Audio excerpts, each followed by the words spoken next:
بسم اللہ الرحمن الرحیم الحمد للہ وکفى وسلام علی عباده الذین اصطفى اما بعد اعوذ باللہ من الشیطان الرجیم بسم اللہ الرحمن الرحیم وذروا ظاہر الاسم وباطنہ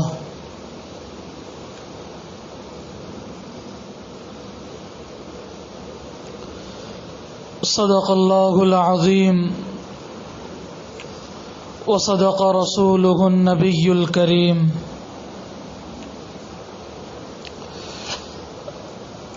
اللہ تبارک و تعالیٰ کا احسان ہے، فضل ہے، کرم ہے۔ اللہ تعالیٰ نے ہم میں سے ہر انسان کو اپنی عبادت کے لیے، اپنی بندگی کے لیے، اپنی محبت کے لیے پیدا کیا۔ اس کا مقصد خود قرآن پاک میں اللہ رب العزت نے ارشاد فرمایا، وَمَا خَلَقْتُ الْجِنَّ وَالْإِنسَ إِلَّا لِيَعْبُدُونَ، کہ مقصد زندگی اللہ رب العزت کی بندگی ہے، اور مقصد حیات اللہ تعالیٰ کی یاد ہے۔ لیکن میری مائیں بہنیں، اللہ تعالیٰ کی طرف سے ہر بندے کے اندر اللہ تعالیٰ نے ایسی صلاحیت رکھی ہے، اگر بندہ چاہے تو بندہ اپنا مقام و مرتبہ فرشتوں کے مقام و مرتبے سے زیادہ کر لے، اور اگر انسان چاہے اللہ رب العزت کی باتوں کے خلاف اپنی زندگی گزارتے ہوئے اپنا مقام و مرتبہ انسانوں سے تو کیا بلکہ جانوروں سے بھی بدتر بنا دے۔ اب آپ یہ کہیں گے کہ ایسا کیسا ہو سکتا ہے کہ ایک انسان ہو لیکن اس کا مقام و مرتبہ فرشتوں کے مقام و مرتبے سے بڑھ جائے، اور یہ بھی کیسا ہو سکتا ہے کہ انسان ہو لیکن اس کا مقام و مرتبہ جانوروں سے بدتر ہو جائے؟ جی میری پیاری مائیں بہنیں، اللہ رب العزت نے قرآن پاک میں ارشاد فرمایا، اِلَّا الَّذِينَ آمَنُوا وَعَمِلُوا الصَّالِحَاتِ، کہ جو کوئی اِنَّ الَّذِينَ آمَنُوا وَعَمِلُوا الصَّالِحَاتِ، کہ جو کوئی ایمان لائے اور ایمان لانے کے بعد نیک اعمال کرے، ایسے لوگوں کے بارے میں اللہ رب العزت قرآن پاک میں ارشاد فرماتے ہیں، اولئک ھم خیر البریہ، کہ ایسے لوگ بریہ میں سب سے بہتر ہیں۔ اب سوال ہے، بریہ کہتے کسے ہیں؟ بریہ کہتے ہیں ہر اس مخلوق کو جسے اللہ تبارک و تعالی نے پیدا کیا۔ اب آپ غور کریں، دنیا، سمندر، آسمان، ستارے، جنت، لوح قلم، کرسی، اللہ تعالیٰ کا عرش، اللہ تعالیٰ کے فرشتے، یہ سب کے سب مخلوق میں شمار ہوتے ہیں۔ جس بندے نے اپنے آپ کو نیک بنایا اور گناہوں سے بچایا، وہ بندہ فرشتوں کے مقام و مرتبے سے بھی بلند ہو جاتا ہے۔ اور جو انسان نیکیاں نہیں کرتا، گناہوں میں اپنی زندگی کو بسر کرتا ہے، اللہ نے ایسے لوگوں کے بارے میں قرآن پاک میں ارشاد فرمایا، اولئک کالانعام، ایسے لوگ جانوروں کی طرح ہیں، بلکہ اللہ فرماتے ہیں بل ہم اضل، کہ جو نیکیوں سے دور رہ کر گناہ بری زندگی اختیار کرتا ہے. اللہ نے ایسے لوگوں کے بارے میں قرآن پاک میں ارشاد فرمایا بل ہم اضل کہ ایسے لوگ جانوروں سے بھی بدتر ہیں. اب آپ اندازہ لگائیں، نیکیاں کریں تو انسان اپنا مقام و مرتبہ فرشتوں کے مقام و مرتبے سے بلند کر سکے، اور اگر نیکیوں کو اختیار نہ کریں، گناہوں کو اختیار کرے تو انسان جانور بلکہ جانوروں سے بدتر ہو جاتا ہے. دوستو، آج کی اس مجلس میں ہمارا عنوان ہے کہ ہم گناہوں سے کیسے بچیں. اب آپ نے سنا کہ گناہ کریں گے تو اللہ کی جیسی چاہت ہے ہماری زندگی کے سلسلے میں، ہم وہ زندگی کبھی اختیار کر ہی نہیں سکتے، اس لیے کہ گناہ ایک ایسی چیز ہے جو کبھی انسان کو پار ہونے نہیں دیتی. گناہوں کی وجہ سے انسان کی زندگی میں بے برکتی آتی ہے، رزق میں تنگی ہوتی ہے. آج پوری دنیا پریشان، پوری دنیا روزی کے اعتبار سے پریشان. ہمارے بڑے حضرت محی السنہ حضرت والا شاہ ہردوئی نور اللہ مرقدہ سے کسی ایک بندے نے بڑا عجیب سوال کیا. پوچھا حضرت وظیفے تو ہم کرتے ہیں، ذکر و اذکار کرتے ہیں، لیکن ہماری روزی میں برکت نہیں ہوتی. اللہ والوں کا جملہ، اللہ والوں کا فرمان کتنا عجیب و غریب ہوتا ہے. حضرت والا شاہ ہردوئی نور اللہ مرقدہ نے ارشاد فرمایا گناہ اور نیکیاں یہ دونوں ایسے ہیں جیسے کہ ٹرک، ایک راستہ ہو اور ایک راستے میں سامنے سے بھی ایک ٹرک آ جائے، دونوں طرف سے ایک ٹرک آ جائے. اب آپ بتائیں کیا دونوں میں سے کسی ایک کو بھی نکلنے کے لیے راستہ ملے گا؟ بالکل نہیں ملے گا، جب تک کہ دونوں میں سے کوئی ایک مکمل طور پر سامنے والے کے لیے راستہ کھول نہ دے.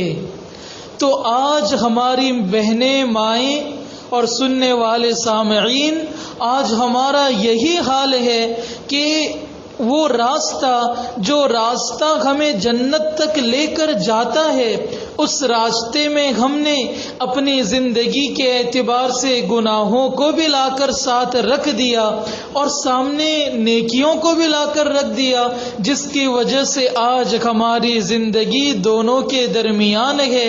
نہ نیکیوں کا مکمل فائدہ ہمیں حاصل ہوتا ہے اور گناہوں کا نقصان تو پہنچ کر ہی رہتا ہے. تو اپنے آپ کو گناہوں سے بچانا بہت ضروری ہے. تو آج کے اس مجلس میں ہم یہی بتائیں گے کہ ہمیں گناہوں سے بچنا کیسے ہے. دوستو، اللہ رب العزت نے قرآن پاک میں ارشاد فرمایا وَذَرُوا ظَاهِرَ الْإِثْمِ وَبَاطِنَهُ، اے میرے بندو جتنے گناہ ہو سکتے ہیں، جتنے گناہ، اب مجھے نام گلانے کی ضرورت نہیں کہ یہ گناہ، یہ گناہ، یہ گناہ، یہ گناہ. علماء نے تقریباً 600 سے زائد، کتنے؟ 600 سے زائد گناہ کی فہرست تیار کروائی ہے قرآن و حدیث کی روشنی میں. تو اس آیت کے اندر یہ بتلایا گیا کہ جتنے گناہ ہو سکتے ہیں ان تمام گناہوں سے بچنے کا اللہ رب العزت نے حکم دیا. وَذَرُوا ظَاهِرَ الْإِثْمِ وَبَاطِنَهُ. دوستو، اب گناہ کرنے سے نقصان کیا ہوتا ہے اور گناہوں سے بچنے پر انعام کیا ملتا ہے، میں آپ کو مختصر بتلاتے چلوں.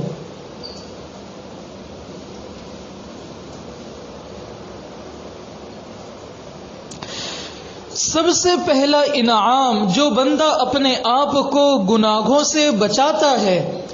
اب آپ میرا ایک ایک جملہ اپنی زندگی پر فٹ کرتے جائیں کہ آج ہماری زندگی میں ہمیں جن جن چیزوں کا سامنا کرنا پڑ رہا ہے اس میں ہماری زندگی کا کتنا دخل ہے، اور اس میں سب سے اہم چیز گناہ کرنا ہے.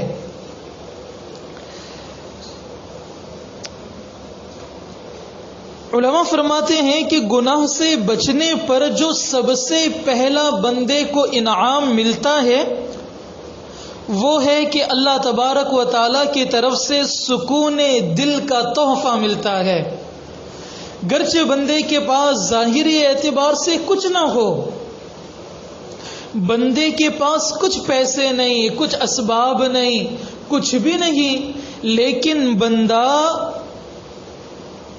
گناہوں سے بچے گا تو اللہ رب العزت اس کو سکون دل عطا فرمائیں گے. آج بندے کے پاس سب کچھ ہے، پراپرٹی ہے، پیسے ہیں، سب کچھ ہے، لیکن بندے کے پاس سکون نہیں.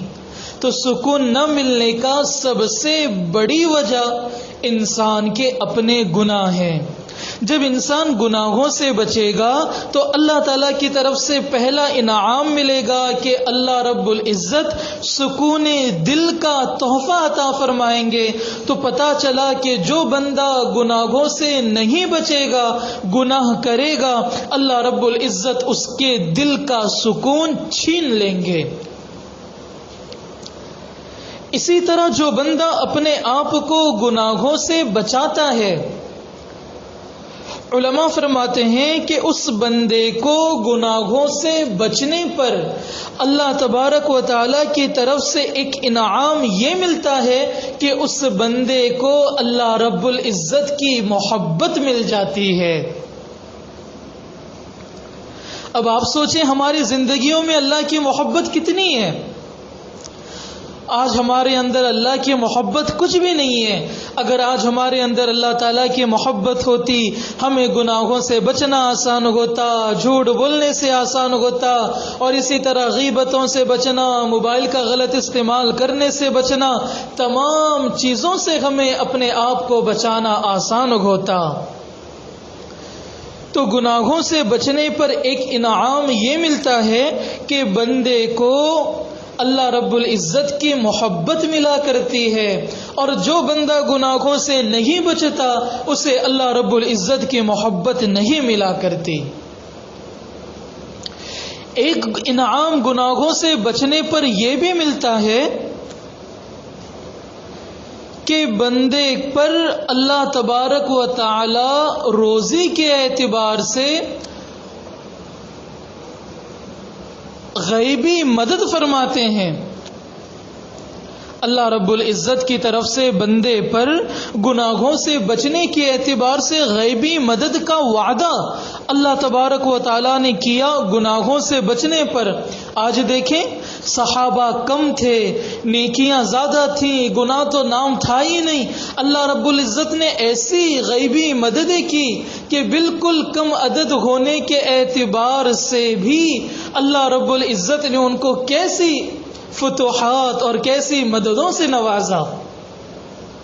جنگ بدر کو دیکھیں، 313 صحابہ اور سامنے 1000 کفار، لیکن 313 نے ہزاروں کا مقابلہ کیا، 60 لوگوں نے 60,000 کا مقابلہ کیا.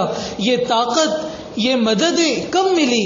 یہ گناہوں سے بچنے پر ملی. اسی طرح جو بندہ گناہوں سے بچتا ہے اللہ رب العزت کی طرف سے اسے جنت کی بشارت دی جاتی ہے، اور جو گناہوں سے نہیں بچتا اسے جنت کی بشارت نہیں ملتی. اسی طرح آج ہم سب کے سب پریشان ہیں اپنے کسی نہ کسی کام کے اعتبار سے. علماء فرماتے ہیں، بزرگوں نے ارشاد فرمایا کہ جو بندہ گناہوں سے اپنے آپ کو بچاتا ہے اللہ رب العزت گناہوں سے بچنے پر اس کے کاموں میں آسانی پیدا کر دیتے ہیں. آج ہم نے اپنے آپ کو گناہوں سے نہیں بچایا، گناہوں کے سمندر میں اپنے آپ کو ڈبو دیا، جس کی وجہ سے حال یہ ہوا آج ہم اپنے ایک ایک کام میں تنگی محسوس کرتے ہیں۔ جو بندہ اپنے آپ کو گناہوں سے بچائے گا، بالیقین اللہ رب العزت گناہوں سے بچنے پر کاموں میں آسانی پیدا فرما دیتے ہیں۔ اسی طرح ایک انعام اللہ رب العزت نے یہ بھی ارشاد فرمایا، مشائخ فرماتے ہیں کہ گناہوں سے بچنے پر اللہ تبارک و تعالی رزق میں کثرت کر دیتے ہیں۔ تھوڑا کمائے گا لیکن لاکھوں کی برکت ہوگی، اور اگر گناہوں بھری زندگی ہوگی تو لاکھوں کروڑوں کا بزنس ہوگا، لیکن مہینہ ختم ہوتے ہوتے اس کے پاس پیسے بچا نہیں کرتے، جس کی وجہ سے قرض کے سمندر میں ڈوبا ہوا نظر آتا ہے۔ ایک انعام یہ بھی ملتا ہے گناہوں سے بچنے پر، اللہ رب العزت گناہوں سے بچنے پر عاشقانہ موت عطا فرماتے ہیں۔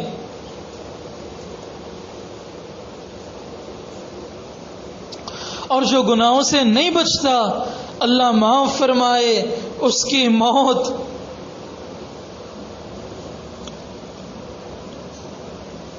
ایمان کے ساتھ نہیں ہوا کرتی، بلکہ اللہ رب العزت موت کے وقت ایمان چھین لیا کرتے ہیں۔ ہمارے حضرت فرماتے ہیں کسی علاقے کے اندر ایک بندہ بڑا گنہگار تھا، وہ اپنی زندگی کے آخری لمحے گزار رہا تھا، آخری گھنٹوں پر پہنچ گیا، پورے گھر والے موجود ہیں، دواخانے میں ڈاکٹر موجود ہے۔ یہ گناہوں کی کیسی نحوست ہوتی ہے سنیں۔ وہ اپنے لیے دوائی مانگ رہا ہے تو لفظ دوائی اس کے منہ سے نکل رہا ہے، لیکن اس نے اپنی زندگی گناہوں کے ساتھ گزارا تھا، جس کی وجہ سے اس کے زبان پر لفظ توبہ نہیں آ رہا تھا۔ وہ اپنے منہ سے اپنا بھائی، بہن، بیٹا، بیٹی، امی، ابو، سارے رشتہ داروں کے نام لے سکتا تھا، لیکن اس کے زبان پر کلمہ طیبہ لا الہ الا اللہ اور یا اللہ میری توبہ، یا اللہ میری توبہ، یہ الفاظ اس کے زبان پر نہیں آ رہے تھے۔ دوستو، یہ گناہوں کی نحوست ہوتی ہے۔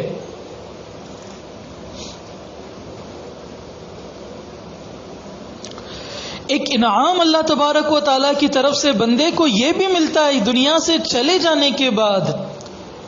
علماء نے لکھا باقاعدہ کتابوں میں کہ جو بندہ اپنے آپ کو گناہوں سے بچاتا ہے نا، مرنے کے بعد قبر کے اندر اس کا جسم سڑا بھی نہیں کرتا۔ اللہ اکبر! بلکہ موت کے بعد اس کی لاش تر و تازہ رہتی ہے۔ آپ میں سے اکثر سننے والی مائیں بہنیں موجود ہیں، میں آپ کو اس کے لیے ایک مثال دیتا ہوں۔ آپ نے دیکھا ہوگا جب آپ اپنے گھر پر چاول لے کر آتے ہیں، جب تک اس چاول کو پانی میں بھگویا نہیں جاتا، پکایا نہیں جاتا، وہ چاول محفوظ ہوتے ہیں، سڑتے نہیں، خراب نہیں ہوتے، ایکسپائر ڈیٹ نہیں ہو جاتا۔ لیکن جس چاول کو پکایا جائے، دھویا جائے، بریانی پکائی جائے، گرچہ بریانی پکانے کے بعد کچھ دیر کے لیے اسے کھانے میں لذت محسوس ہوتی ہے، لیکن میری مائیں بہنیں 2 دن گزر جائیں، 2 دن تو بہت دور کی بات، کچھ 10-12 گھنٹے گزر جائیں، جس بریانی کی لذت سے ہم محظوظ ہو رہے تھے، جس بریانی کی خوشبو سننے کے لیے ہمارے ناک ترستے تھے، اسی چاول سے بدبو آ جاتی ہے۔ اب آپ اندازہ لگائیں کہ جو چاول اپنے آپ کو بچایا ہوا تھا پانی سے، مسالے سے، نمک مرچ سے، اس چاول کو کچھ نہیں ہوتا، وہ چاول محفوظ ہوتا ہے۔ اور جس چاول نے اپنے آپ کو بھگویا، پکایا گیا، مرچ مسالہ لگایا گیا، گوشت ڈالا گیا، وہ چاول گرچہ وقتی طور پر کھانے میں مزہ آتا ہے، سونگھنے میں اچھا لگتا ہے، لیکن کچھ دیر کے بعد اس میں بدبو ہوتی ہے، گھر کی عورتیں اسے باہر پھینک دیتی ہے۔ بالکل اسی طرح جس انسان کا جسم گناہوں سے بچا رہتا ہے، اس کے جسم کو قبر میں کچھ نہیں ہوتا، اور جس کا جسم گناہوں کے ساتھ گناہوں کے مسالے میں لگ جائے گا، اس کا جسم کل قبر کے اندر سڑ جائے گا۔ تو دوستو، گناہوں سے بچنے پر اللہ رب العزت نے اتنا انعام سے نوازا ہے، اس پر بولنے کے لیے گھنٹوں چاہیے۔ اب میں آپ کو، ہم میں سے ہر انسان گنہگار ہے، اب ہم کریں کیا؟ اب میں آپ کو 7 ایسے گناہ بتلاتا ہوں کہ جن گناہوں سے بچنے پر باقی گناہوں کو چھوڑنا اور باقی گناہوں سے بچنا آسان ہو جائے گا۔ 7 ایسے گناہ،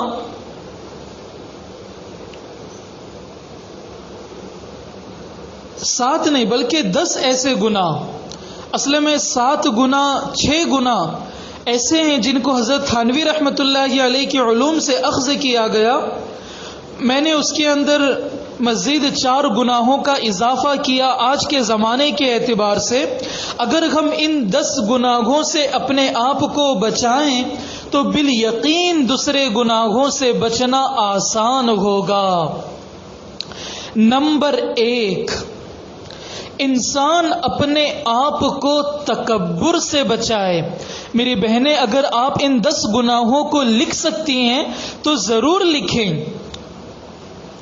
ان 10 گناہوں کو اپنے موبائل میں، اپنے ڈائری میں، جس چیز میں بھی آپ سیو کر سکتی ہیں، محفوظ کر سکتی ہیں، ضرور کریں، اور روزانہ ان 10 گناہوں کو دیکھا کریں اور اپنا جائزہ لیا کریں کہ کہیں ان 10 گناہوں میں سے مجھ سے کوئی گناہ تو نہیں ہو رہا۔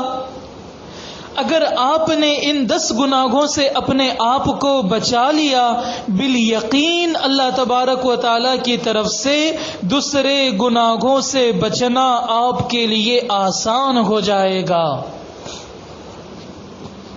نمبر 1، تکبر، اپنے آپ کو بڑا سمجھنا اور دوسروں کو حقیر اور ذلیل سمجھنا۔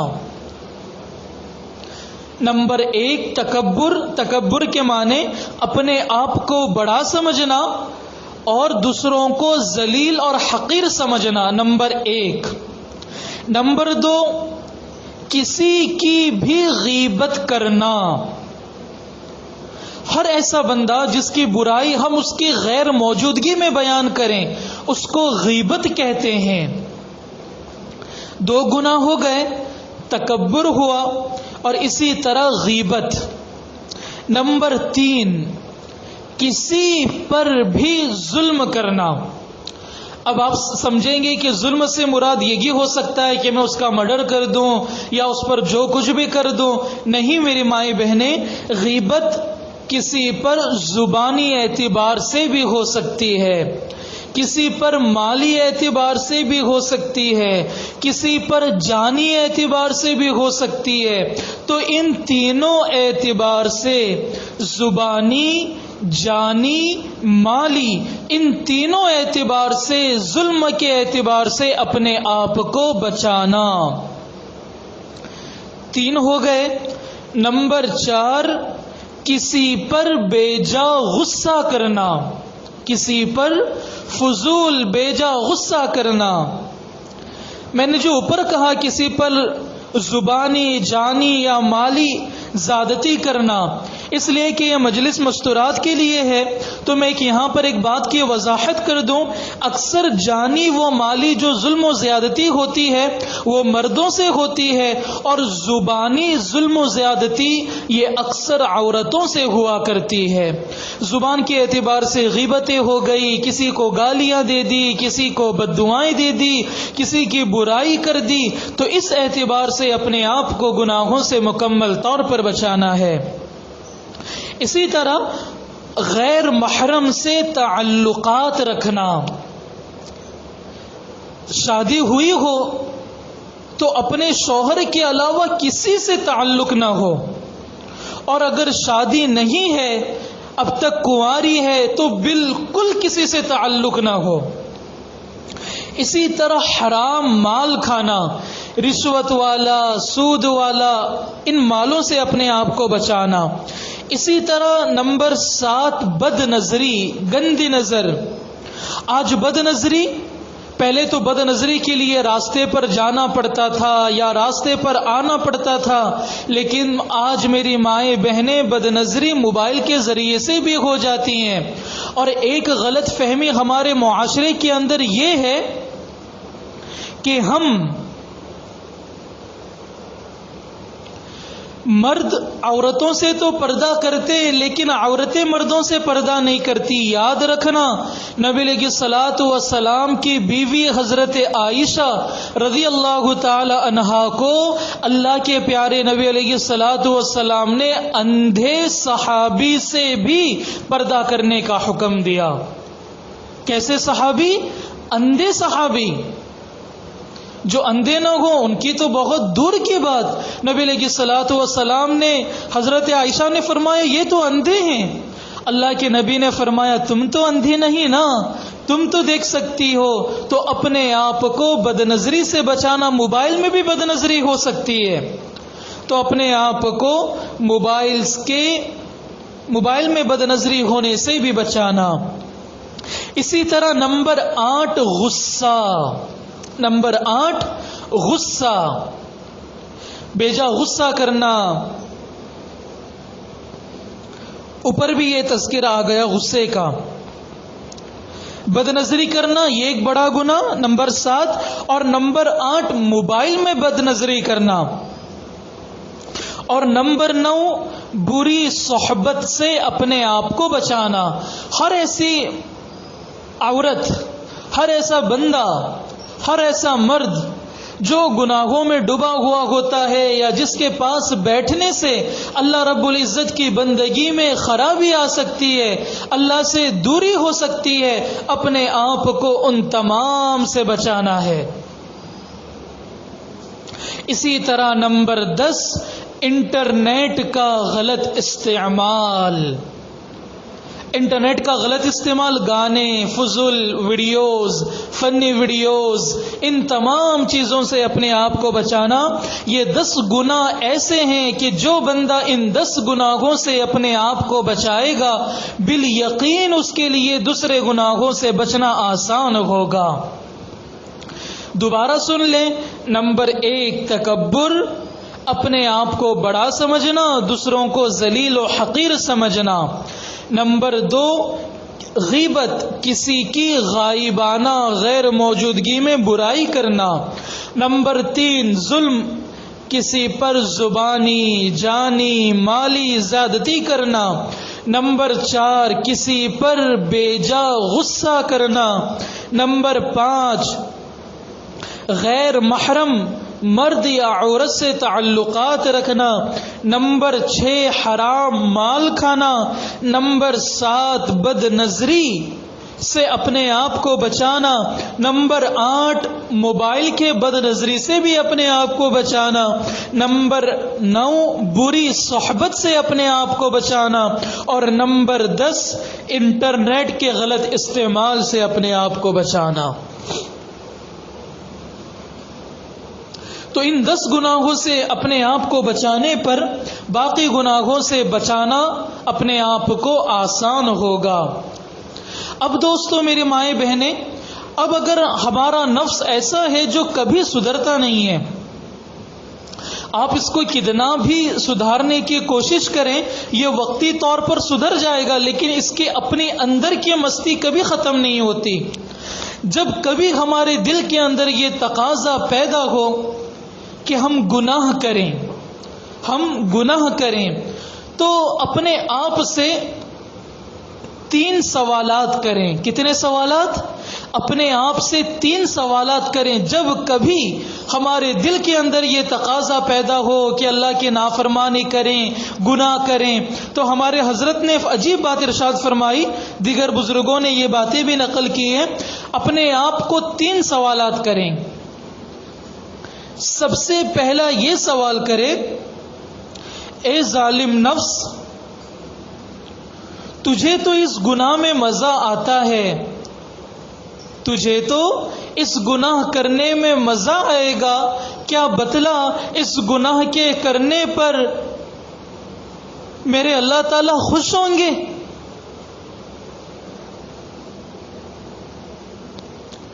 جب آپ اپنے نفس سے یہ سوال کریں گے نا تو آپ کا نفس بالیقین کہے گا کہ ہاں میں تو اس گناہ کرنے پر خوش ہو جاؤں گا، لیکن اللہ تعالیٰ گناہوں سے ناراض ہو جاتے ہیں. دوسرا سوال یہ کریں،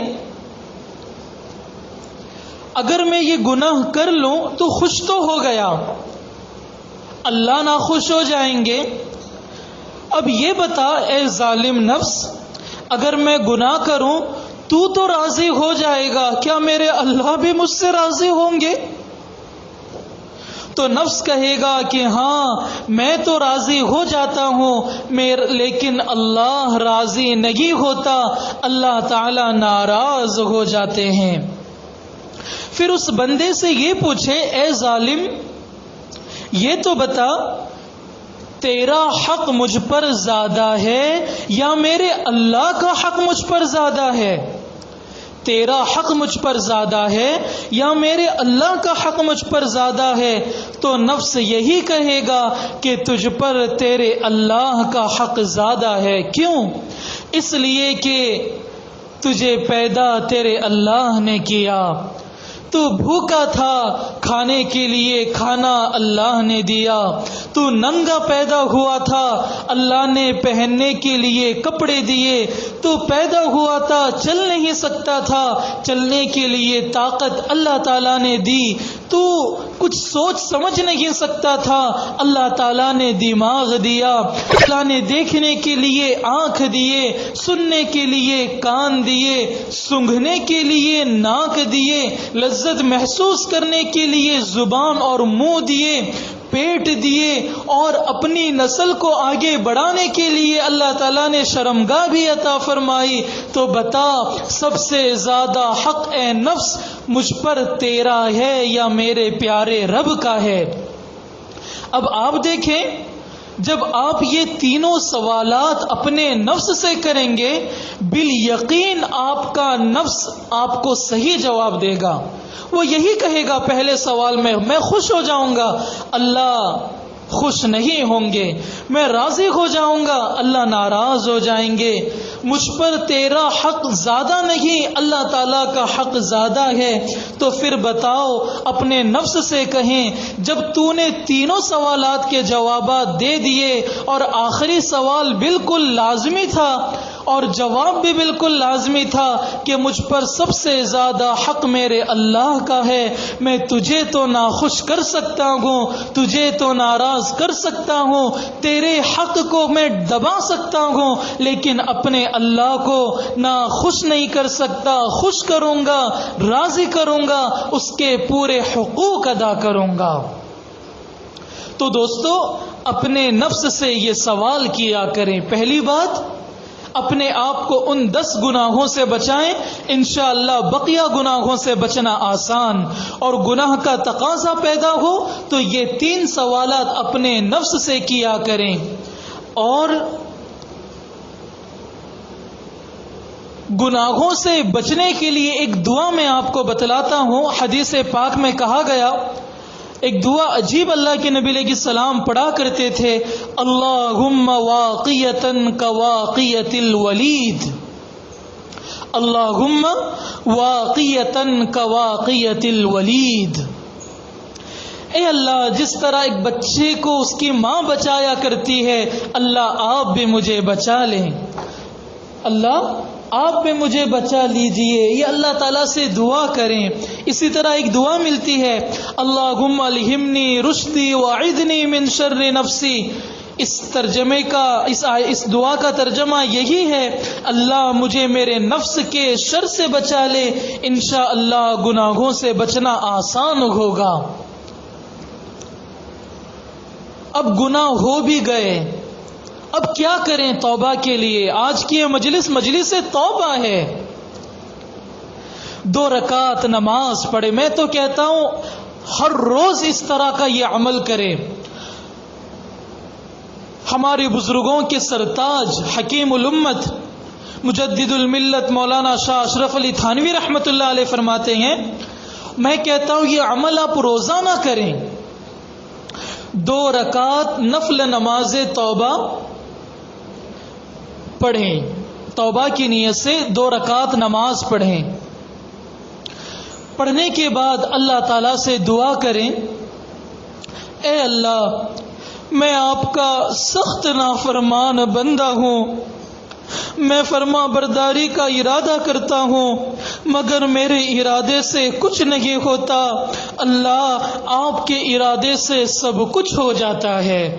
اللہ میں 1 قدم آپ کی طرف بڑھاتا ہوں تو شیطان مجھے 10 قدم پیچھے کھینچ لیتا ہے. اللہ میں چاہتا ہوں کہ میری اصلاح ہو جائے مگر ہمت نہیں کر پاتا. آپ ہی کے اختیار میں ہے. اللہ میری اصلاح کرنا. اے اللہ میں سخت نالائق ہوں، میں نافرمان ہوں، میں گنہگار ہوں، میں تو عاجز ہو رہا ہوں. اللہ آپ ہی میری مدد فرما. میرا دل بڑا کمزور ہے، گناہوں سے بچنے کی طاقت نہیں ہے. آپ ہی مجھے طاقت عطا فرمائیے. میرے پاس کوئی سامان نجات نہیں، آپ ہی غیب سے میری نجات کا سامان پیدا کرنے والے ہیں. اے اللہ جو گناہ میں نے اب تک کیے ہیں انہیں آپ اپنی رحمت سے معاف فرمائیے. گو میں یہ نہیں کہتا آئندہ ان گناہوں کو نہ کروں گا، میں جانتا ہوں کہ آئندہ پھر گناہ ہو سکتے ہیں، لیکن اللہ میں پھر آپ سے معافی مانگوں گا. اس طرح روزانہ 2 رکعت نماز پڑھ کر اپنے آپ کو اللہ تعالیٰ کے سامنے رو دھو کر خوب توبہ کے کلمات اور توبہ و استغفار کریں. پھر کچھ تھوڑی دیر کے لیے جس طرح مراقبہ کرتے ہیں نا، میڈیٹیشن، مراقبہ، اپنی آنکھوں کو بند کر لیں یا پھر آنکھوں کو بند کیے بغیر اپنے دل و دماغ میں یہ سوچیں اور اپنے آپ سے کہیں، اے نفس ایک دن تو اس دنیا کے اندر پیدا ہوا تھا، ایک دن آئے گا تجھے یہاں سے جانا بھی ہے. تو نہیں جانتا کہ تیری زندگی کے اندر ایک دن وہ آیا تھا، تجھے یاد نہیں کہ تجھے کس نے سب سے پہلے نہلایا تھا. ہاں تیری زندگی کے اندر ایک دن وہ آنے والا ہے کہ تو نہیں جانتا کہ تجھے سب سے پہلے کون غسل دے گا. ایک دن تیری زندگی کے اندر وہ دن آیا تھا کہ تجھے نہیں یاد ہے کہ تجھے گود میں سب سے پہلے کس نے اٹھایا تھا. ہاں تو یہ بھی نہیں جانتا جب تیری موت ہو جائے گی تجھے اپنے کندھوں پر سب سے پہلے کون اٹھائے گا. ہاں تیری زندگی کے اندر ایک دن وہ آیا تھا جب تو پیدا ہوا تھا، خوشیوں میں مٹھائیاں تقسیم ہوئی تھی، جلیبیاں تقسیم ہوئی تھی. ہاں ایک دن تیری زندگی میں وہ دن آنے والا ہے کہ تیری وفات ہو جائے گی اور تیرے گھر پر کوئی کھانا پکانے والا بھی نہیں ہوگا. گھر کے پڑوسی تجھے دال چاول بنا کر لا کر دیں گے تو پھر بھی نہیں کھانے کے لیے تیار ہوگا. ہاں تو نے اپنے گھر والوں کے لیے جس گھر میں تو نے اپنی پوری زندگی گزاری نافرمانیاں کی، ہاں تیری زندگی کے اندر ایک دن وہ آنے والا ہے کہ اسی گھر میں تو بے بس پڑا ہوا ہوگا. لوگ تجھے آ کر دیکھیں گے، کوئی تیرے لیے پانی کو گرم کرے گا، کوئی تیرے لیے کفن کے کپڑے کو پھاڑتا ہوا ہوگا، کوئی قینچی لے کر تیرے جسم پر لگے کپڑے کو پھاڑ کر نکالے گا، کوئی تجھے گرم پانی سے نہلائے گا. اور ایک وقت وہ بھی آ جائے گا کہ وہ گھر والے جس کے لیے تو نے اپنے اللہ کو ناراض کر رکھا تھا، وہی گھر والے اپنے کندھوں پر اٹھا کر تجھے اس قبرستان میں چھوڑ کر آئیں گے جس قبرستان میں دن کے اجالے میں جانے میں آدمی ڈر محسوس کرتا ہے اس قبرستان کے اندر رات کی تنہائیاں گزارنی ہیں، پھر وہ وقت آئے گا کہ تجھے قبر کے گھڑے میں ڈال دیا جائے گا اور تجھ پر مٹی ڈال دی جائے گی۔ جس نے ساری زندگی تیرے ساتھ وفائی کا ثبوت دینے کے اعتبار سے باتیں کی، وہ جب مٹی ڈال کر ہو جائے گا اپنے ہاتھوں پر لگی مٹی کو تیرے قبر پر جھاڑ دے گا۔ اور دوستو وہ وقت بھی آ جائے گا کہ سارے گھر والے چھوڑ کر چلے جائیں گے، اگر ہم نے اپنی زندگی کو اچھی گزاری تو وہ قبر نبی علیہ الصلوۃ والسلام کے فرمان کے مطابق ہمارے لیے جنت کے باغیچوں میں سے ایک باغ ہوگا، ورنہ جہنم کے ایندھن میں سے ایک گھڑوں میں سے ایک گڑھا ہو جائے گا۔ تو ہم آج کے اس مجلس میں سچی پکی توبہ کریں، ہم اپنے آپ کو ایسا بنائیں کہ ہمارے جسم سے کوئی گناہ نہ ہو۔ ہمارے ایک بزرگ خواجہ عبید اللہ احرار رحمت اللہ علیہ فرماتے تھے کہ جس بندے کا جو دن بغیر گناہوں کے گزرے گا گویا کہ اس نے وہ دن نبی علیہ الصلوۃ والسلام کی صحبت میں گزارا۔ اپنے آپ کو گناہوں سے مکمل طور پر بچائیں، ورنہ یہ زندگی تو ایک فانی زندگی ہے، یہ دنیا ایک فانی دنیا ہے، اور باقی رہنے والی دائمی چیز، دائمی زندگی ہماری موت کے بعد والی زندگی ہے۔ اس کے لیے ہم دل و جان سے توبہ کریں۔ آئیے اللہ رب العزت کے سامنے سب سے پہلے توبہ کی کلمات پڑھتے ہیں۔ اللہ کے نبی علیہ الصلوۃ والسلام نے ارشاد فرمایا، جب کوئی بندہ استغفار کرتا ہے اللہ رب العزت اس کے سارے گناہوں کو معاف فرما دیتے ہیں، اور یہ بات بھی ملتی ہے اللہ کے نبی علیہ الصلوۃ والسلام نے ارشاد فرمایا، من قال لا الہ الا اللہ مخلصا دخل الجنہ، کہ جو کوئی بندہ اخلاص کے ساتھ کلمہ طیبہ لا الہ الا اللہ پڑھتا ہے اللہ رب العزت اس کے گناہوں کو معاف فرما کر اسے تو جنت میں داخل کر دیتے ہیں۔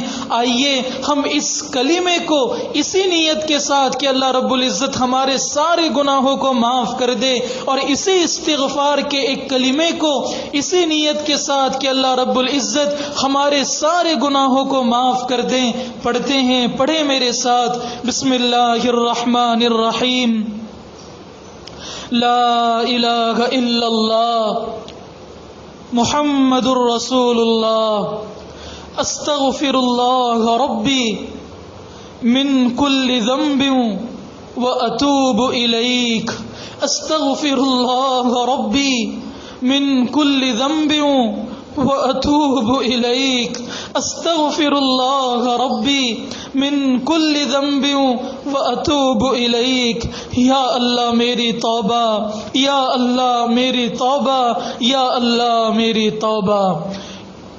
توبہ کی نیت سے پڑھنے کی بنیاد پر بشارت ہو آپ سب کے لیے، اللہ رب العزت نے ہم سب کے گناہوں کو معاف فرما دیا۔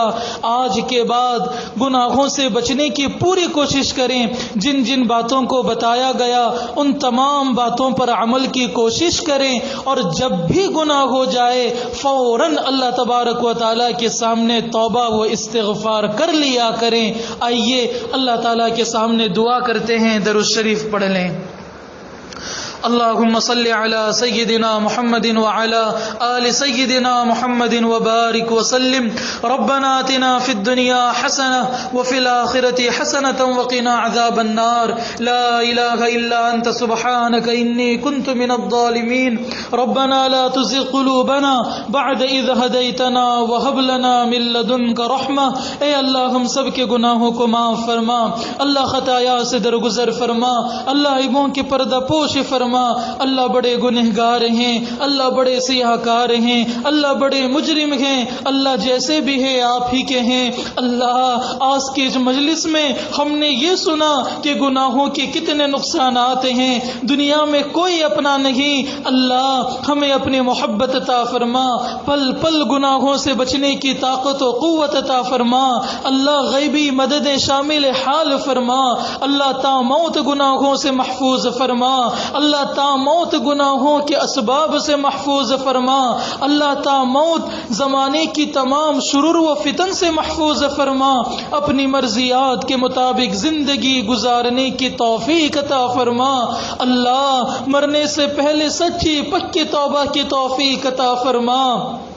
اللہ ایک وقت آئے گا ہم دنیا سے چلے جائیں گے، کوئی ہمارے لیے پانی کو گرم کرے گا، اللہ کوئی ہمیں نہلائے گا، کوئی کفن کا کپڑا پہنائے گا، کوئی عطر ڈال کر اللہ کفن پہنا کر اپنے کندھوں پر سوار کر کے اس قبرستان میں، جس قبرستان میں دن کے اجالے میں جانے میں ڈر محسوس ہوتا ہے، اللہ رات کی تنہائیاں گزارنی ہوگی، اللہ اس وقت کے آنے سے پہلے سچی پکی توبہ کی توفیق عطا فرما، اللہ اس سے پہلے کہ ہماری ظاہر کی آنکھیں بند ہو جائیں، اللہ من کی آنکھیں کھولنے کی توفیق عطا فرما، اللہ اس سے پہلے کہ لوگ ہمیں کفن کا کپڑا پہنائیں، اللہ ہمیں تقوی کا پوشاک پہننے کی توفیق عطا فرما، اللہ اس سے پہلے کہ لوگ ہمیں عطر لگائیں، اللہ تقوی کی خوشبو عطا فرما، اللہ اس سے پہلے کہ لوگ ہماری نماز جنازہ پڑھیں،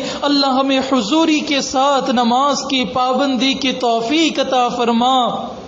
پیارے اللہ جن جن لوگوں نے اس مجلس میں شرکت کی دعاؤں پر آمین کہا، اللہ سب کی دعاؤں کو قبول فرما، اللہ دور بیٹھی مائیں بہنیں اللہ سب کی چاہتوں کو پورا فرما، سب کو ان کی خوشیوں سے بڑھ کر اللہ خوشیاں عطا فرما، سب کی چاہتوں کو بڑھ کر اللہ ان کی چاہتوں کو پورا فرما، خوشی بھری زندگی عطا فرما، مصیبتوں سے تکلیفوں سے قرض سے بیماریوں سے پریشانیوں سے مشقتوں سے اللہ تمام چیزوں سے حفاظت فرما، اللہ جو جوان بیٹیاں ہیں اللہ نیک صالح رشتے کی فیصلے فرما، جو بے اولاد ہیں اللہ انہیں نیک صالح اولاد عطا فرما، اللہ نیک صالح اولاد عطا فرما، اللہ نیک صالح اولاد عطا فرما، اللہ جتنے دوستوں نے اس مجلس کو کرنے کے لیے انتظام فرمایا اللہ سب کو اس کا بہترین بدلہ عطا فرما، اللہ سب کو محبت بھری زندگی عطا فرما، اپنی معرفت کا نور عطا فرما، اپنی محبت عطا فرما، اللہ مقام صدیقیت کی آخری سرحد تک پہنچا، پل پل گناہوں سے محفوظ فرما، گناہوں کے اسباب سے محفوظ فرما، اللہ جو دعائیں مانگی اللہ ان دعاؤں کو اپنے فضل و کرم سے قبول فرما، وصلی اللہ تعالی علی خیر خلقہ محمد وعلى آلہ واصحابہ اجمعین برحمتک یا ارحم الراحمین۔